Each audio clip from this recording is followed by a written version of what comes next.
बिस्मिल्लाहिर्रहमानिर्रहीम। मैं हूं सरफराज खान। एक बड़ी अहम स्टोरी के साथ आपकी खिदमत में हाजिर हुआ हूं। ईरान और इसराइल की वार में ईरान की जानिब से जो मिसाइल दागे जा रहे हैं उसके तो नुकसानात जो हैं वो हो रहे हैं इसराइल को, और इसराइली वज़ीर आज़म इस वक्त जो हैं वो रूप पोस्ट जो हैं वो हो चुके हैं और अभी तक मंजर आम पे नहीं आए। जब पहला अटैक हुआ था तो जो वज़ीर आज़म थे इसराइल के वो मंजर आम में आए थे और जो तबाहकारियाँ थी वो देखने के लिए निकले थे। लेकिन जो आज मैं आपके सामने सबसे अहम स्टोरी रख रहा हूँ वो ये है कि ईरान को जो काम अरसा दराज पहले से कर लेना चाहिए था, अब ईरान की आंखें खुली हैं कि अब इनकी जानिब से जो क्रैकडाउन का आगाज़ किया गया है अंदरूनी सतह पे, वो पहले कर लेना चाहिए था। जब इसराइली फोर्सेस की जानिब से ईरानी आर्मी चीफ और साइंसदान और दीगर जो अहम ओहदों पर तैनात जर्नैलों को मारा गया, शहीद किया गया, तो उसके बाद ईरान की जानिब से देखा गया कि गद्दारी कहाँ से हुई। अब क्या इसराइली मुसाद जो है वो वहाँ पे डायरेक्टली वहाँ पे काम कर रही थी? नहीं, बिल्कुल भी ऐसी बात नहीं है। उनके नुमाइंदे थे, और नुमाइंदे कौन थे? वो भारतीय रॉ की जानिब से तमाम तर डाटा जो है वो फराहम किया गया और मुसाद को दिया गया। अब जो है वो ईरान की जानिब से एक बड़ा क्रैकडाउन किया गया है जिसके नतीजे में 70 भारतीय जो है वो उनको ईरान के अंदर हिरासत में ले लिया गया है। उनकी इन्वेस्टिगेशन जो है वो इस वक्त जारी है।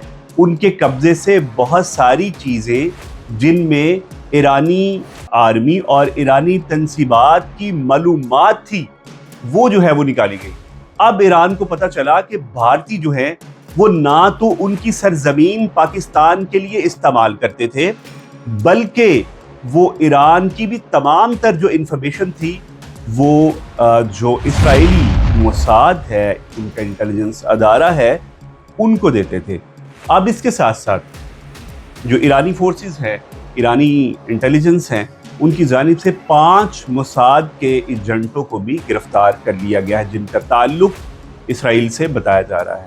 तमाम तर तहकीकात जारी हैं। 2016 में जब पाकिस्तान की जानिब से कुलभूषण जाधव को ईरानी बंदरगाह से पकड़ा गया और आलमी दुनिया को बताया गया कि ये वो दहशतगर्द हैं, रॉ के ऑफिशियल लोग हैं जो ईरान की सरजमीन में बैठ के पाकिस्तान में फितना और फसाद का काम सर अंजाम दे रहे थे।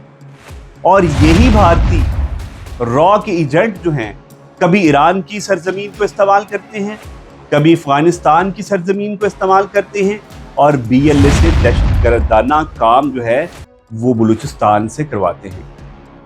हम ईरान के तमाम शहदा को सलाम पेश करते हैं, हम फ़लस्तीन के तमाम शहदा को सलाम पेश करते हैं, और आज वो वक्त है जिस पे फ़लस्तीनी जो हैं वो अल्लाह के हजूर दुआ कर रहे हैं कि ईरान और जो ईरान के साथी हैं वो भरपूर अटैक करे और इसराइल को इससे ज़्यादा तबाह करे। अब जो तफसीलात हमारे पास आई है ईरानी सोर्स से वो ये है कि ईरान की जानिब से भरपूर अटैक जो है वो आज रात भी किया जाए, और तमाम तर जो मीटिंग्स हैं वो मुकम्मल हो चुकी हैं। ईरानी जो तमाम तर ओहदेदार हैं उनकी जानिब से जो ईरान के नए चीफ ऑफ आर्मी स्टाफ हैं उनको भी मुकर्रर जो है वो किया जा रहा है, उनको भी हतमी तौर पर मुकम्मल इस मामले को भी कर लिया गया है। दूसरी जानिब इसराइल को मुंह की खानी पड़ रही है, और जो उसके हवारी हैं जिसमें बरतानिया शामिल है, फ्रांस है और दीगर हवारी है, उनको भी ये समझ आ गई है कि ईरान अब खामोश नहीं बैठेगा।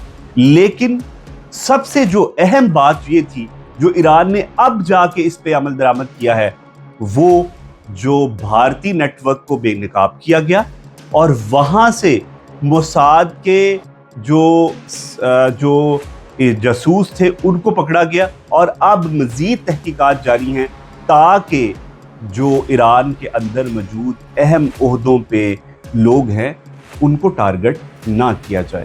और इसके साथ साथ हम मज़ीद ईरान और इसराइल के हवाले से आपको अगले लाहे अमल के के मतलब भी बताते जाएंगे। अब तक के लिए इतना काफ़ी है जी।